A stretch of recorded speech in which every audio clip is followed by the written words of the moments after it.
Chairman FBR سید شبر زیدی صاحب نے تاجروں کے لیے 2 اسکیموں کا اعلان کر کے جہاں تاجروں کی حوصلہ افزائی کی، وہاں ڈاکٹرز، وکلا، chartered accountants, jewellers, real estate agents, car retailers, national اور انٹرنیشنل سٹور، شاپنگ مال کے مالکان کے بھی شاید دل جیت لیے ہوں گے، مگر ایسا نہیں ہے۔ وزیر اعظم پاکستان عمران خان ملک میں تبدیلی اور ریاستی اداروں میں اصلاحات چاہتے ہیں، شاید اسی لیے گورنر اسٹیٹ بینک رضا باکر، وزیر خزانہ ڈاکٹر عبدالحفیظ شیخ اور چیئرمین FBR سید شبر زیدی کا انتخاب کیا تاکہ معاشی ٹیم معاشی بحرانوں پر قابو پا سکے۔ معاشی ٹیم کی کارکردگی واقعی لاجواب اور بے مثال تھی جو پوری قوم کے سامنے آیا ہے۔ پیٹرولیم اور ڈالر کی بڑھتی ہوئی قیمتوں نے عوام کا جینا دوبھر کر دیا ہے۔ رہی صحیح کسر معاشی ٹیم کا بجٹ پیش کرنا، امنسٹی اسکیم کا لانا بھی کیا کمال تھا، اور معاشی پالیسیوں کی بہتر حکمت عملی سے جہاں حکومتی ٹیکس ہدف پورا ہوا اور نہ ہی 15% لوگوں نے امنسٹی اسکیم کو اویل کیا۔ کیوں؟ کیا وجوہات تھیں؟ چیئرمین FBR شبر زیدی صاحب سیکشن 99B اور C کے ذریعے تاجروں کے لیے اسکیمیں لا کر داد وصول کر رہے ہیں، اور کہا جا رہا ہے کہ یہ اسکیمیں اسٹیک ہولڈر کی مشاورت سے لائی گئی ہیں۔ چیئرمین صاحب بتانا چاہیں گے وہ اسٹیک ہولڈر کون ہے اور کہاں ہیں؟ اسٹیک ہولڈر کی ڈیفینیشن کیا ہے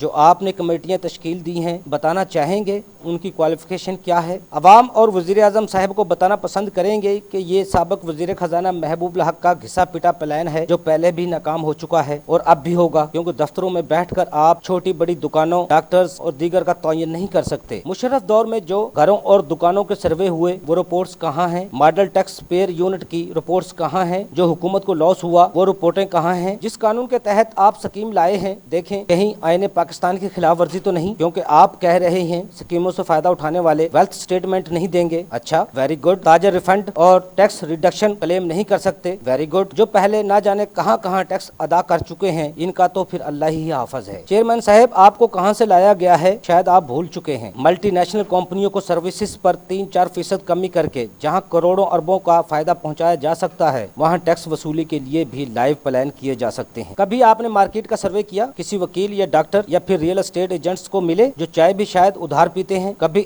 ان دکانداروں سے ملے جو 4 میٹر استعمال کر کے ایک کو شو کرتے ہیں؟ دکانوں کے باہر 5-6 اڈے لگوا کر روزانہ ہزاروں روپے وصول کر رہے ہیں، آدھے مرلے کی دکان شو کر کے 8-8 کنال کے گودام بنائے ہوئے ہیں۔ جو لوگ راتوں کو جا کر لوگوں کے ریٹرن اور ویلتھ اسٹیٹمنٹس بناتے ہیں، بار اور بینچ، چارٹر اکاؤنٹنٹس فرمیں، مثلا ٹیکس بارز، آئی کیپ، کیا یہ آپ کے اسٹیک ہولڈر نہیں؟ جناب چیئرمین شبر زیدی صاحب، آپ کے ادارے FBR کے تقریباً 900 سیل ٹیکس افیسر پورے پاکستان سے سیل ٹیکس وصول کر رہے ہیں اور ان کو سہولیات یا دفاتر تک میسر نہیں، اور 30,000 سے زائد انکم ٹیکس افیسر جن میں شاید کمشنر سمیت آپ بھی سیل ٹیکس کی رپورٹس تک نہ بنا سکتے ہوں۔ آئرس کے افیسران مجھے یقین ہے سسٹم کو بھی اپریٹ کرنا نہیں جانتے، شاید چند افیسران کے 20 لاکھ ریٹرنز آپ کا سسٹم وصول نہیں کر سکتا اور بیٹھ جاتا ہے، اور آپ چلے ہیں اکانومی کو ڈاکومنٹڈ کرنے۔ اچھی بات ہے، پہلے FBR کی تو ڈاکومنٹیشن کریں۔ آپ کے 16 گریڈ کے انسپیکٹر صرف اپنے افیسران اور ان کے بچوں کے خون پیشاب کے ٹیسٹ کروانے تک محدود ہیں۔ افیسران کے گھروں کی دیواریں اور گاڑیاں واش کروانے میں مصروف رہتے ہیں۔ خدارا